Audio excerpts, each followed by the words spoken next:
ઉદ્ઘાટન વાટે ખોર બની રહેલી નાનપુરાની નવી મચ્છી માર્કેટમાંથી એક અજાણી વ્યક્તિની લાશ મળી આવતા ચકચાર મચી ગઈ છે। સ્થાનિક લોકોએ આ ઘટના બાદ પ્રશાસન સામે ગંભીર આક્ષેપો કરતા જણાવ્યું હતું કે લાંબા સમયથી તૈયાર થયેલી આ નવી મચ્છી માર્કેટનું ઉદ્ઘાટન કરી લોકોને સુપરત કરવાનું મુહૂર્ત હજુ સુધી નીકળ્યું નથી, ત્યારે ખંડેર બની ગયેલી આ નવી ફિશ માર્કેટ અસામાજિક તત્વો, દારૂડિયા અને ડ્રગ્સનો અડ્ડો બની ગયું છે, જેનું પરિણામ આજે મળી આવેલી લાશ પરથી સ્પષ્ટ થાય છે। આજે સવારે નવી ફિશ માર્કેટમાંથી મળી આવેલી લાશ સંદર્ભે અથવા પોલીસ સ્ટેશને જણાવ્યું હતું આ લાશ અજાણ્યા વ્યક્તિની છે અને એ કચરો વીણવાનું કામ કરતો હતો। આજુબાજુ પ્રાથમિક પૂછપરછ દરમિયાન જાણવા મળ્યું છે કે હાલ અઠવા પોલીસે અકસ્માત મોતની નોંધ કરી તપાસ શરૂ કરી છે। આ ઘટના સંદર્ભે સુરત ફિશ માર્કેટ એસોસિએશનના પ્રમુખ કલ્પેશ નવસારીવાલાએ જણાવ્યું હતું કે આ ફિશ માર્કેટ તૈયાર થઈ ગયા બાદ લાંબો સમય થઈ ગયો છે, છતાં મચ્છી સમાજના આર્થિક ઉત્થાન માટે બનાવાયેલી આ નવી કોચ ફિશ માર્કેટનું ઉદ્ઘાટન પણ કરવામાં આવતું નથી, જેને કારણે આ નવી ફિશ માર્કેટ દારૂડિયા, ડ્રગ્સનું સેવન કરનારા અને અસામાજિક તત્વોનો અંશ બની ગયું છે। આ આજની ઘટના પરથી સાબિત થાય છે। પ્રશાસને વહેલી તકે આ નવી ફિશ માર્કેટનું ઉદ્ઘાટન કરી મચ્છી સમાજના લોકોને એલોટમેન્ટ કરવું જોઈએ। જી આપણું નામ ને શું ઘટના બની હશે? મારું નામ સુરેન્દ્ર લશ્કરી, મારે રહેવાનું નાનપુરા માછીવાર જૂની ફિશ માર્કેટમાં। આજે જે નવી ફિશ માર્કેટ જે બની છે 3 વર્ષ પહેલાં, એમાં એક એવી ઘટના બની છે, ત્યાં મુદ્દે મળી આવ્યું છે અને એ મુદ્દે બિનવારસી હાલતમાં મરેલ છે।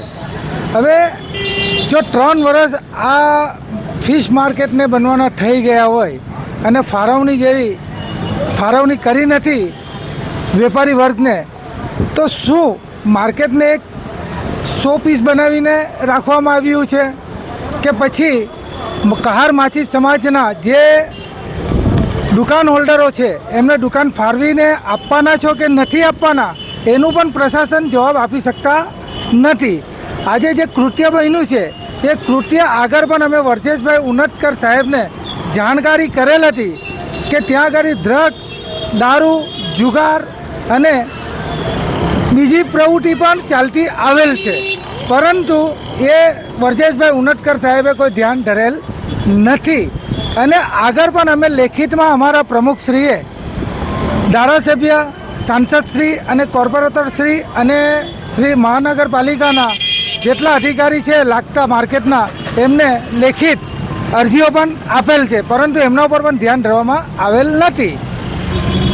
એ પછી આ જે ઘટના બની છે એ ઘટનાના અનુસંધાને એવું દેખાઈ રહ્યું છે કે આવનારા દિવસોમાં પણ આ ફિશ માર્કેટમાં કોઈ કૃત્ય બની શકે અને કોઈ ખૂનના છીટા ઉડી શકે એવી પણ પ્રવૃત્તિ મને નજર દેખાઈ આવતી લાગે છે।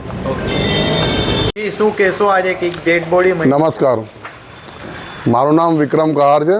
હું ફિશ માર્કેટમાં જે આ એસોસિએશન છે એનો લીગલ એડવાઇઝર છું। અમારે ફિશ માર્કેટ આજે 2014થી અમે એનો માંગણી કરતા આવ્યા છે અને ત્યારબાદ અમે નરેન્દ્ર મોદી સાહેબ તેમજ અમિત શાહ સાહેબને રજૂઆત કરતાં અમારી ફિશરીઝ ડિપાર્ટમેન્ટને 3 કરોડની ગ્રાન્ટ પાસ કરી હતી।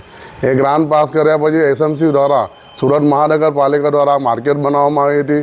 આજે એ માર્કેટ બની ગયાના 10 થી 13 વર્ષ થઈ ગયા, તેમ છતાં પણ અમોને પોઝિશન આપવામાં આવ્યું નથી। અમારી વારંવાર રજૂઆત ના થવાના કારણે તેમ છતાં પણ એ લોકો અમારી વાત પર કોઈ ધ્યાન આપતા નથી। અમે કેટલા કોર્પોરેટર પાસે જઈને, ધારાસભ્ય પાસે જઈને, કોર્પોરેશનના અધિકારીઓ પાસે જઈને વારંવાર રજૂઆત કરી છે કે ભાઈ અહીંયા ખોટા ધંધા ચાલે છે, બંધ રહી છે, રાતના લોકો દારૂ પી છે, ચરસ પી છે, ગાંજો પી છે, અહીંયા મારામારી થાય છે, રેપ થાય છે, મર્ડર થાય છે કે પછી કોઈ પણ અજાણ્યા માણસ અહીંયા આવીને રોકાય છે। આજે એવી હાલત છે કે આજે એક વ્યક્તિનું મોત થયું છે, હવે એનું મર્ડર થયું છે કે પછી એને અકસ્માતથી મૃત્યુ રહે અમને ખ્યાલ નથી, પણ આજે અમે 112 નંબર પર ફોન કરીને પોલીસને બોલાવ્યા છે અને આ જાણકારી આપી છે। એટલે મારા કોર્પોરેશનના અધિકારીઓને અને કોર્પોરેશનના કમિશનર સાહેબને એક જ મારી રિક્વેસ્ટ છે કે અમારી જે 80 દુકાનો છે અમારા વેપારીઓની, એ તાત્કાલિક ઉદ્ઘાટન કરીને અમને પોઝિશન આપે, જેના કારણે આવા ખોટા ધંધા બંધ થઈ જાય। અને કોઈ નમસ્કાર। Bureau report, LK star news, Surat.